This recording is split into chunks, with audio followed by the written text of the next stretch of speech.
Merci d'être avec nous sur ITélé. Maître Éric Dupond-Moretti est notre invité ce matin. Bonjour. Bonjour. Et merci beaucoup d'être avec nous. Vous êtes l'avocat du roi du Maroc, Mohamed VI. Les deux journalistes qui ont été mis en examen ce week-end pour avoir organisé un chantage du souverain se défendent aujourd'hui et dénoncent au fond la version qui est racontée depuis plusieurs jours. C'était assez prévisible qu'ils essayent de se défendre. Vous n'êtes pas surpris par cela? Non, pas comme ça. C'est-à-dire? Ils ont oublié qu'ils ont été enregistrés. Oui. Vous voyez? L'enregistrement ne raconte pas tout. Non, mais par exemple... Parce que l'enregistrement raconte en gros qu'ils ont accepté de l'argent. Non.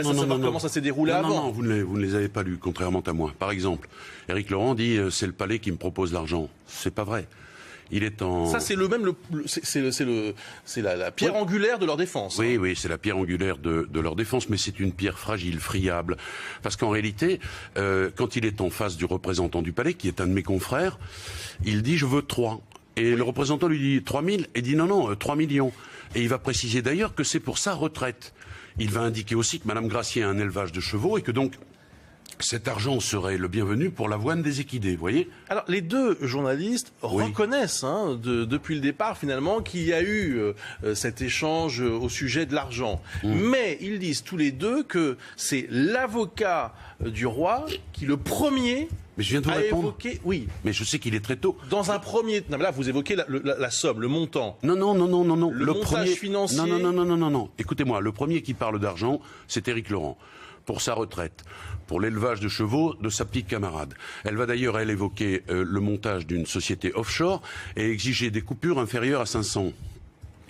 Vous vous en voulez plus? Monsieur Barbier, est-ce qu'il vous est arrivé souvent de vous retrouver avec 40 000 euros sous l'écharpe rouge? Jamais. Jamais. Mais moi, je voudrais voilà. savoir qui les a enregistrés. La police française ou les services secrets marocains? Ah non, sûrement pas les services secrets marocains. L'avocat lui-même? Alors, l'avocat lui-même, mais sous le contrôle de la police, parce que... Non, attendez. Le mal est décidément partout. Vous venez me menacer. Vous revenez me menacer et je vous enregistre. Je suis dans la légalité la plus totale. Et je transmets, dès la rencontre, dès la fin de la rencontre, mon téléphone, mon iPhone en l'occurrence, on va faire de la pub, à la police et une retranscription est faite.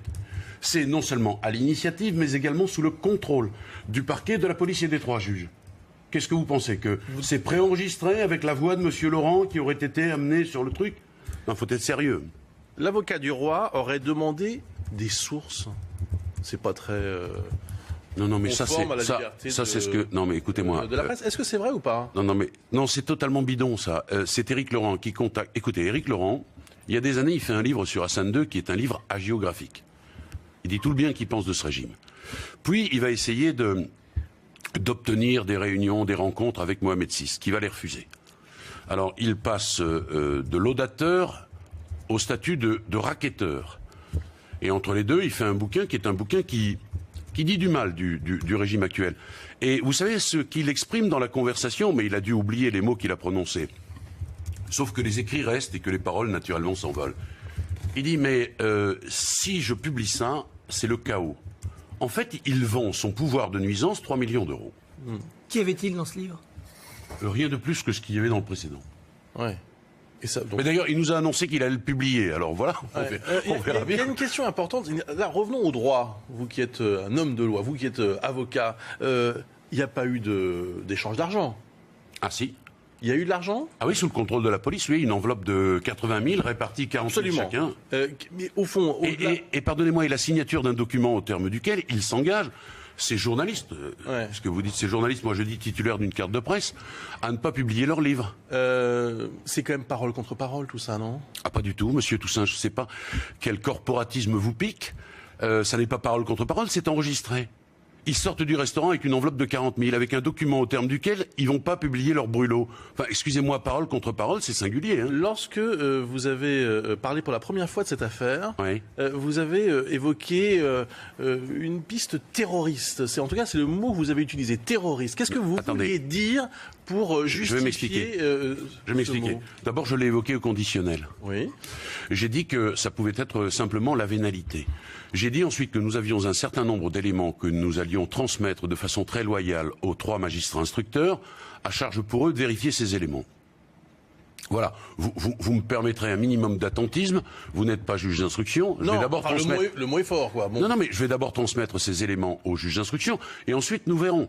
Peut-être que cette piste ne donnera strictement rien. Non, je vous sens sceptique, là. Vous me faites l'honneur de me montrer votre scepticisme, votre circonspection. Je vous dis que nous avons des éléments. J'ai le droit d'être sceptique ou j'ai plus le droit? Mais j'ai le droit aussi.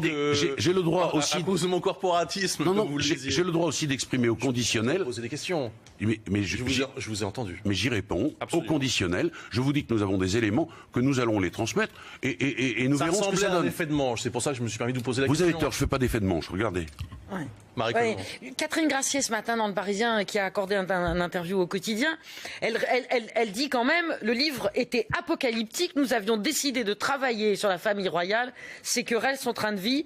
L'enquête a été difficile, donc il y avait quand même quelque chose dans ce bouquin. Ben, on va voir. Il va être publié ce bouquin. Excusez-moi. Le problème c'est pas de savoir ce qu'il y a dans le bouquin. Est-ce que ça a autorisé un chantage? Non mais pardonnez-moi.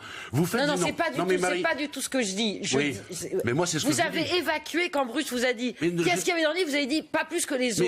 Écoutez, madame, pardonnez-moi, quand monsieur Laurent négocie, parce qu'il négocie, que dit-il aux représentants du roi? C'est enregistré. Il dit en réalité, je vends ma vision du Maroc à 360 degrés. D'ailleurs, il a raison de dire 360 degrés, parce que au début, il considérait que le régime d'Hassan II était un régime merveilleux. On se posera d'ailleurs la question de savoir pour quelle raison cet homme est passé d'un merveilleux régime au pire. Bon. Le reste, moi, j'en sais rien, je l'ai pas lu ce bouquin, mais ça autorise pas à faire du chantage. Excusez-moi, c'est quand même ça l'infraction, c'est extorsion de fonds, chantage.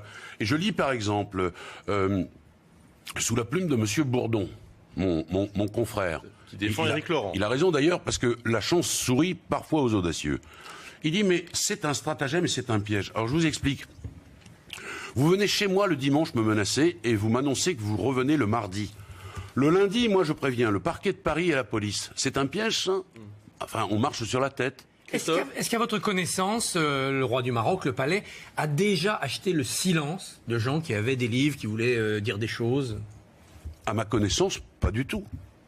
Mais si vous avez des éléments là-dessus, publiez-les. Dernière question. Pourquoi être allé jusqu'à faire donner cet argent, ça aurait pu s'arrêter un peu avant? Mais ça se fait sous le contrôle de la police, ça, monsieur Toussaint. D'accord, j'ai compris ça. Non, aller jusque vous n'avez là pas compris. Je vais vous dire, ça se fait sous le contrôle du parquet, de la police et de 3 juges d'instruction. Parce qu'il faut un vrai flagrant délit. Parce que sinon, que se passe-t-il? Ils sortent, ils n'ont pas d'argent. Il est des journalistes pour les défendre et pour dire mais qu'il ne s'est sans doute rien passé. D'ailleurs, j'entends aussi qu'ils sont connus comme des gens parfaitement honnêtes. Je voudrais vous dire, ça n'est qu'une tautologie, mais qu'avant d'être malhonnête, on est toujours honnête.